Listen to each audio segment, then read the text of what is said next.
కూటమి ప్రభుత్వం అధికారంలోకి వచ్చిన కండి గ్రామాల్లో కూడా ప్రజాస్వామ్యం కూనీ జరుగుతుంది.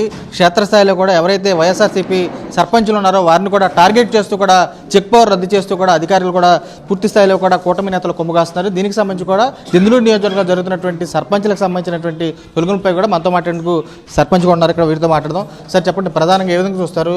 గతంలో చూస్తుంటారు, ఇలాంటి పరిస్థితులు ఎప్పుడూ లేవు. ఇప్పుడు చూస్తే కనుక సర్పంచులు గ్రామానికి ప్రథమ పౌరుడైనటువంటి మిమ్మల్ని తీసేసే పరిస్థితి వచ్చింది. ఏ విధంగా చూస్తారు?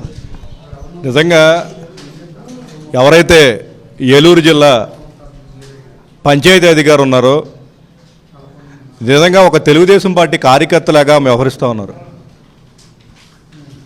ఏదో ఒక సంతకంతో ఒక తప్పుడు కంప్లైంట్ ఆవిడ దగ్గరికి వస్తే చాలు విచారణ, డిఎల్పిఓ విచారణ. నిజంగా నా వరకే చూస్తే నేను శ్రీరామవరం గ్రామ సర్పంచ్గా పనిచేస్తూ ఉన్నా. నా మీద ఏదో ఒక తెలుగుదేశం పార్టీ నాయకులు ఏదో ఒక కంప్లైంట్ ఇస్తే 9 నెలలు ఎంక్వైరీ చేశారు. ఒక జిల్లాలో ఉన్న 12 మంది సీనియర్ అధికారులను పెట్టి 9 నెలల్లో డిపిఓ డిఎల్పిఓతో ఎంక్వైరీ చేయించి నాకు ఒక షోకాజ్ నోటీస్ ఇవ్వడం జరిగింది. నిజంగా షోకాజ్ నోటీసులు వాళ్ళు చెప్పిన విషయాలు చూస్తే నిజంగా నా ఫ్యూజులు ఎగిరిపోయినాయి. మిస్అప్రాపరేషన్, నిధులు దుర్వినియోగం అంటున్నారు. ఆ కారణాలు ఎలా కూడా చూపిస్తారా అని చెప్పి నిజంగా నాకు ఆశ్చర్యం వేసింది. ఏదైతే పంచాయతీ సెక్రటరీ మెయింటైన్ చేయాల్సిన రికార్డు కానీ, డిపిఓ దగ్గర తీసుకోవాల్సిన పర్మిషన్లు కానీ, మెయింటైన్ చేయాల్సిన వౌచర్లు కానీ అవన్నీ కూడా అడ్మినిస్ట్రేషన్లో ఉండాల్సినవన్నీ కూడా సర్పంచ్ మీద పెట్టి ₹1 నిధులు దుర్వినియోగం అయినట్టు వాళ్ళకి ఎక్కడ కూడా కనిపించకపోయినా కూడా ఏదో రకంగా స్థానిక శాసనసభ్యుడిని, ఇక్కడ ఎవరైతే స్థానిక శాసనసభ్యుడు ఉన్నాడో అతని కళ్ళల్లో ఆనందం చూడటానికి డిపిఓ గారు తెగ తాపత్రయపడిపోతూ ఉన్నారు. ఏదో రకంగా కనీసం నాని చెక్ పవర్ తీసేస్తే ఆయన కళ్ళల్లో ఆనందం కనపడద్దని చెప్పి ఈరోజు 9 నెలల సుదీర్ఘ విచారణ తర్వాత ఒక డిఎల్పిఓ గారు రిపోర్ట్ ఇస్తే అందులో ఏమీ లేకపోతే మళ్ళీ ఇంకో డిఎల్పిఓ గారికి అది ఇచ్చి ఫైనల్గా 9 నెలల తర్వాత మీ చెక్ పవర్ తీసేస్తూ ఉన్నాం, మీకు ఏదన్నా అభ్యంతరాలు ఉంటే జిల్లా కలెక్టర్ గారి దగ్గర అపీల్ చేసుకోండి అని చెప్పి డిపిఓ గారు చెప్తూ ఉన్నారు. సమావేశాలు కూడా పెట్టలేదు కనుక ఇంకో బూచుగా చూపుతున్నారు. ఏం చూస్తారు అంటే అక్కడ పరిస్థితులు ఎలా ఉన్నాయి? అసలు సమావేశాలు పెట్టేలాగా ఉన్నాయి అసలు? అంటే ఇదేంటంటే ఇది ఇంకోటి అనమాట. అసలు ఈయన సర్పంచ్గానే పీకేయాలి. గ్రామ పంచాయతీ సమావేశం 3 నెలలకు ఒకసారి ఖచ్చితంగా రూల్ ప్రకారం పెట్టాలి. నేను నా విధి నిర్వహించడానికి గ్రామ పంచాయతీ సమావేశం పెట్టి ఈ కూటమి ప్రభుత్వం రాగానే గ్రామ పంచాయతీకి వెళ్ళడానికి సమావేశానికి నేను ప్రయత్నం చేస్తే ఈ చుట్టుపక్కల ఊళ్ళల్లో ఉన్న బయట దెందులూరు నియోజకవర్గం బయట ఉన్న రౌడీ షీటర్లు మొత్తం కూడా గ్రామంలో తీసుకొచ్చి పంచాయతీ ఆఫీస్ మొత్తం ముట్టడిచ్చి నేను గ్రామంలోకి వెళ్తే ఏదో రకంగా చంపడానికి ప్రయత్నాలు చేస్తే డిఎస్పీ గారు స్వయంగా నాకు ఫోన్ చేసి నువ్వు గ్రామంలోకి వెళ్ళొద్దు, ఆ మీటింగ్ రద్దు చేయమని చెప్పి మీ గ్రామ సెక్రటరీకి డిపిఓ గారికి నేను చెప్తాను, నువ్వు గ్రామంలోకి వెళ్తే శాంతి భద్రతలు ఇష్యూస్ వస్తాయని చెప్పి నాకు డిఎస్పీ గారు చెప్తే నేను మొదటిసారి వెళ్లకుండా ఉండటం జరిగింది. ఏదో రకంగా 3 సార్లు మీటింగ్ అటెండ్ అవ్వకపోతే వీడిని ఏకంగా సర్పంచ్ పదవి నుంచి పీకే ఇచ్చేయని చెప్పి మీటింగ్ పెట్టమని డిపిఓ గారు నాకు నోటీస్ ఇస్తారు. మీటింగ్ పెట్టాక వెళ్తుంటే అక్కడ స్థానిక తెలుగుదేశం పార్టీ నాయకులు రౌడీలు మొత్తం తీసుకొచ్చి మీటింగ్ ఏదో రకంగా నా మీద నా వార్డు సభ్యుల మీద దాడి చేసి చంపడానికి వాళ్ళు ప్రయత్నాలు చేస్తారు. ఆఖరిగా చేసేదేమీ లేక నేను డిపిఓ గారికి కలెక్టర్ గారికి వినతిపత్రం ఇవ్వడం జరిగింది. ఇలా నా విధి నిర్వహించడానికి నేను గ్రామానికి వెళ్తూ ఉంటే విధి నిర్వహించకుండా ఏదో రకంగా నన్ను డిస్క్వాలిఫై చేయించడానికి ఈ విధంగా చేస్తూ ఉన్నారు, నాకు పోలీసు రక్షణ ఇచ్చి మీటింగ్ జరిపించండి అని చెప్పి డిపిఓ గారికి చెప్తే డిపిఓ గారు ఇచ్చిన రిప్లైకి నిజంగా నా మైండ్ బ్లాక్ అయింది. మీటింగ్ పెట్టించడం వరకే నాది బాధ్యత, నీకు సెక్యూరిటీ నేను ఇవ్వలేను, నువ్వు మీటింగ్కి వెళ్ళు, అక్కడ ఏది జరిగినా నాది బాధ్యత కాదని చెప్పి డిపిఓ గారు చెప్తూ ఉన్నారు. మీటింగ్లు అయితే పెట్టమంటారు, సర్పంచులకి రక్షణ కల్పించాల్సిన బాధ్యత మీకు లేదా డిపిఓ గారు? ఎవరో తప్పుడు కంప్లైంట్లు ఇస్తే మీరు దాని మీద నెలలు విచారణ చేసేసి మీరు చెక్ పవర్లు తీసేస్తూ ఉన్నారే. మీకు గ్రామ సర్పంచ్ వెళ్ళి మీటింగు పెట్టడానికి అధికార పార్టీ నాయకులు అడ్డుకుంటూ ఉంటే ఆ మీటింగు సజావుగా జరిపించాల్సిన బాధ్యత డిపిఓ గారి మీద లేదా అని చెప్పి నేను అడుగుతూ ఉన్నాను. చెప్పండి, మీరు సర్పంచుల హక్కులు కాపాడే సంఘానికి అధ్యక్షుడిగా ఉన్నారు. ఇప్పటికే చూస్తున్నారు, గతంలో దళిత సర్పంచుల్ని టార్గెట్ చేశారు. ఇప్పుడు ఏకంగా వైసీపీ సానుభూతి పరులు ఎవరైతే ఉన్నారో వైసీపీ సర్పంచుల్ని టార్గెట్ చేస్తున్నారు. ఏమేం చూస్తారు అసలు? వాస్తవం చెప్పాలంటే 2021లో జరిగినటువంటి సర్పంచ్ ఎన్నికల్లో 90% వైఎస్ఆర్సీపీ మద్దతుని నెగ్గినటువంటి సర్పంచ్లే ఈ రాష్ట్ర వ్యాప్తంగా. అక్కడ కులంతో సంబంధం లేదు, ఏది చూసుకున్నా 90%. ఈ 90% సర్పంచ్లు కాబట్టి ఎక్కువగా రూరల్ ఏరియా అంటే ఏదైతే గ్రామీణ వాతావరణంలో గ్రామ పంచాయతీ సర్పంచులు వెళ్ళే కాబట్టి వీళ్ళని ఏదో రకంగా ఇబ్బంది పెట్టాలనే ఆలోచనతోటి సర్పంచులకు ప్రత్యామ్నాయంగా అధికారులను అడ్డుపెట్టి వీళ్ళని ఇబ్బంది పెట్టే పరిస్థితిని నేడు తీసుకొస్తున్నారు. చాలా బాధాకరం. ఇది చట్ట వ్యతిరేకమైనటువంటి క్రియ. ఎవరికి? అధికారులకి. అధికారులే మమ్మల్ని మోసం చేస్తున్నారు. మాకు పార్టీలతో వాళ్ళతో మాకు సంబంధం లేదు. ఎందుకని మమ్మల్ని కాపాడవలసినటువంటి బాధ్యత అధికారులది. వాస్తవంగా సర్పంచే తప్పు చేస్తే తప్పును సరిచేసి ఇది తప్పు అని చెప్పవలసిన బాధ్యత కూడా అధికారులదే. ఎందుకని మాకు ట్రైనింగ్ అలాగే ఇచ్చారు. సర్పంచ్ మాకు ట్రైనింగ్లు ఇచ్చి వాస్తవంగా నేనైతే జీపీడీపీ దాని మీద జాతీయ స్థాయిలో వర్క్షాప్ జరిగితే రాష్ట్రంలో నుంచి ఇద్దరు వెళ్తే అందులో నేను ఒకడినే. ఇది మన కర్ణాటక స్టేట్కి. మరి అలాంటి పరిస్థితి నుంచి రాష్ట్రం నుంచే పంపారు.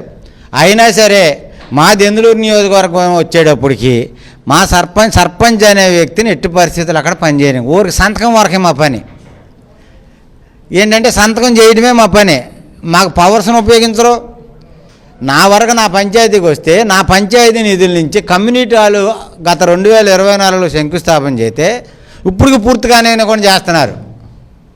అదేమోనండి ఏఈ, డిఈ, ఈఈ, ఎస్ఈ నేను పెట్టినటువంటి పీజీఆర్ఎస్లో కంప్లైంట్ లేనే లేవు. ఓ 10-20 ఉంటాయి నా వరకు నేను వేస్తే. వెళ్తారు కలెక్టర్ గారికి, అబ్బా ఏ రెండు అంటే చెప్తారమ్మ సంతకం పెడితే చేస్తారు. మళ్ళీ 15 రోజులు 30 రోజుల్లో టైం ఇస్తున్నారు. అయిపోతాయి. నాకు న్యాయం జరగలేదు కాబట్టి నేను సంతకం పెట్టనంట. ఈయన అందుబాటులో లేని కారణంగా ఏదో రిజిస్టర్ పోషన్ చేస్తున్నారు అని చెప్పి నా సంతకం, మళ్ళీ ఆ సంతకం నేను పెట్టకపోయినా సరే సంతృప్తి చెందారని రాస్తున్నారు. మళ్ళీ చూడండి ఎంత అధికారులు ఏ విధమైనటువంటి నిర్ణయాలకి మరి ఒడిపడుతున్నారు అనేది. అసలు మనం ప్రజాస్వామ్య దేశంలో ఉన్నామా నియంత పాలనలో ఉన్నామా అనేది ఒక్కసారి ప్రజలు ప్రశ్నించమని ఈ సందర్భంగా తెలియజేస్తున్నా. ప్రధానంగా చూసుకుంటే వీళ్ళు ఆల్రెడీ సమావేశాలు పెట్టుకుంటా కూడా లేదు, రౌడీ మొక్కలు తీసుకొస్తున్నారు. పోరాటం అని చేసే ఉద్దేశం ఉందా? పూర్తి స్థాయిలో ఏమైనా హక్కుల గురించి న్యాయస్థానాల వైపు కానీ సర్పంచుల సంఘం తరపు? సార్ నా వరకు నేనైతే గత 25-30 సంవత్సరాల నుంచి సమస్యల మీద పోరాటం చేసుకుంటేనే మాత్రం పోరాటం మాకు కొత్త కాదు. మేము ఆల్రెడీ సర్పంచుల సంఘం తరపు నుంచి డిమాండ్ చేసేది ఏంటంటే రాష్ట్ర వ్యాప్తంగా అన్యాయం జరుగుతున్న సర్పంచులందరినీ ఏకం చేసి న్యాయ పోరాటానికి సిద్ధంగా ఉన్నామని నేను సాక్ష్యం మీడియా ద్వారా తెలియజేస్తున్నా. చెప్పండి, ఎలా ఉంది పరిస్థితి అసలు గ్రామాల్లో? గ్రామాల్లో చాలా అధ్వానంగా ఉందండి. అసలు పరిపాలన లేదు, వాళ్ళు ఇష్టం వచ్చినట్టుగా చేస్తున్నారు. కానీ ఒక ఎమ్మెల్యేగా గెలిచి పరిపాలన అంటే ఏంటో నేను చూపిస్తాను అన్నాడు. కానీ అసలు ఎంతసేపు గొడవలు, ఊళ్ళో ఎక్కడికి వెళ్ళినా గొడవలు. ఆడవాళ్ళందరూ చాలా ఇబ్బంది పడుతున్నారు. ఇప్పుడు ఓటేసి చాలా బాధపడుతున్నారు. ఎందుకంటే పథకాలన్నీ ఆగిపోయినాయి, వాళ్ళు కష్టపడలేరు. జగన్మోహన్ రెడ్డి గారు ప్రతి పేద కుటుంబం కూడా సుఖ సంతోషాలతో ఉండాలని అన్ని పథకాలు పెట్టారు. కానీ ఒక్క పథకం కూడా లేదు. ఈ రోజున అందరూ కూడా చాలా ఇబ్బంది పడుతున్నారు. ఇప్పుడు సర్పంచులు అనేది ఏంటండి, ప్రథమ పౌరులు. ప్రతి ఒక్క సమస్య కూడా ఒక సర్పంచ్ తీరుతారు. ఎందుకంటే నేను గతంలో కూడా నేను దెందులూరు సర్పంచ్గా చేశాను నేను. అయితే ఇలాంటిది నేను ఎక్కడ అసలు ఇన్ని సంవత్సరాల్లో నేను ఎవరిని చూడలేదు ఇంత ఇబ్బందికరంగా. ఎందుకంటే మా ప్రభుత్వంలో ప్రతి ఒక్కళ్ళు సర్పంచులు కానీ ఎంపీటీసీలు కానీ అందరూ మా వైఎస్ఆర్సీపీ వాళ్ళే. కానీ వాళ్ళందరినీ కూడా ఎంత టార్గెట్ చేస్తున్నారంటే చాలా బాగా అసలు ఎలక్షనా ఇది అనేలా ఉంది. ఎందుకంటే ఎలక్షన్ రోజునే కనిపించింది నాకు అక్కడ మా బూత్ దగ్గర. ఇంతకుముందు అందరం కూడా ఒక ఎన్టీఆర్ సెంటర్లో అక్కడ నిలబడి ఇలా ఓటేయండి అని చెప్పేవాళ్ళు. కానీ ఆ రోజున బూత్ దగ్గరే వాళ్ళు ఇష్టం వచ్చినట్టు ప్రవర్తించారు. నేను ఆ రోజునే అబ్బాయి చౌదరి గారికి చెప్పాను, ఏమండి ఇదేంటో చాలా గందరగోళంగా ఉంది ఎలక్షను, ఇక్కడ బూత్ దగ్గరే అందరూ కూడా ఇలా చెప్తున్నారు, చాలా గొడవలు పడుతున్నారని నాకు ఆ రోజు అర్థమైంది. కానీ ఈ రోజున మేము ఇంకా కళ్ళారా చూస్తున్నాం, చాలా ఇబ్బందిగా ఉంది. కానీ ఇలాంటి పరిపాలన మాత్రం ముందు ఇప్పుడు మేము రానివ్వం. అసలు మేము వైఎస్ఆర్సీపీ తర్వాత మాది వస్తుంది. తర్వాత మేమేంటనేది మేము చూపిస్తాము. అప్పుడు ఉంటుందండి వీళ్ళందరికీ కూడా ఏంటనేది. సార్ చెప్పండి, ఎలా ఉంది పరిపాలన అంటే ఇదా అని నవ్వుకోవాలో కన్నీరు పెట్టాలో కూడా తెలియని పరిస్థితిలో ఉంది గ్రామంలో. దేనికి స్పందించిన